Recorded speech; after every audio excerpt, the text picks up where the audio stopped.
everybody. This is the first in a three-part series that covers, is aimed at South Africans who have either emigrated a number of years ago, maybe even 20 years ago, or that are considering immigrating, and perhaps not even necessarily with their families. Maybe they're just going overseas to take advantage of an accelerated opportunity to earn more money and accelerate your savings for retirement, for example. But what we're specifically covering is in those instances where it's going to be beneficial for those individuals to move their tax jurisdiction away, or their tax residency away from South Africa to the foreign jurisdiction. My name is Mike Moore. I am a wealth manager with Wells Faber. We've been answering these type of questions and assisting clients with all of their financial and wealth management needs for over 30 years. And today I'm joined by Irma from Regan van Roy, who we collaborate with on a daily basis. Irma, would you like to introduce yourself? Yeah, sure. Hi, Mike. Thank you for the opportunity.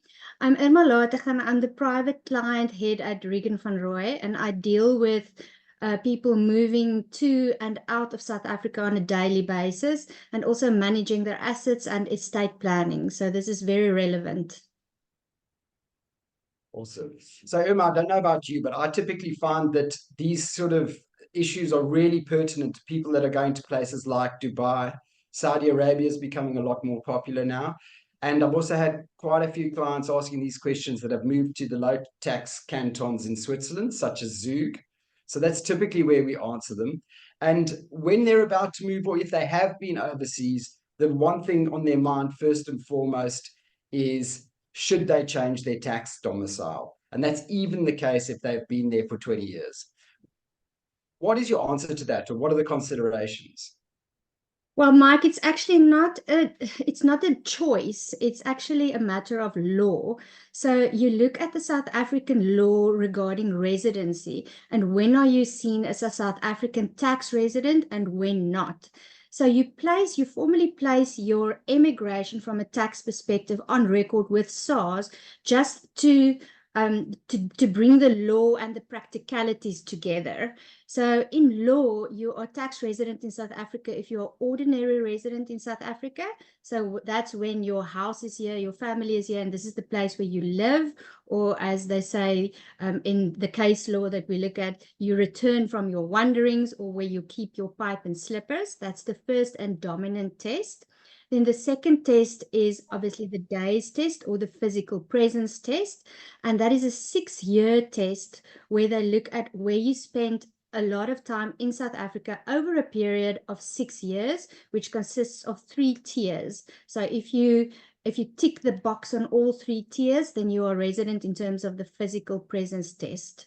So it's basically, you need to place your residency on record with SARS in order just to clarify and to tell SARS that you are no longer tax resident in South Africa and liable for tax on your worldwide income.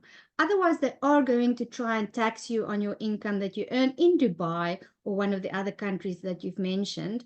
And you're going to be taxed at the South African rates as if you are a South African tax resident, even though you might not live here anymore. So it's clearly worthwhile if you're moving to a low tax jurisdiction, and in terms of the law, it is evident that you are moving, you are now tax resident elsewhere. You would encourage somebody to explore whether or not they can achieve that. Yes. We want to keep these concise. So I just want to ask you one further question. In what instance is it not worthwhile doing so? Is it only in the case of is that only the situation in the case of law when you can't actually prove that you've moved, or is there a situation where you could prove that you've moved tax domicile, but for whatever reason you don't need to place your immigration on record?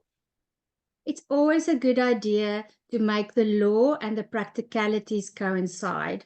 So I would always encourage people that if they've really moved, if they're really living offshore, rather to let SARS know. So it's not really a matter of should I do it or should I not? It's a matter of what is applicable to you in terms of the law. Are you really tax resident in terms of the ordinary residency test? or the physical presence test in South Africa.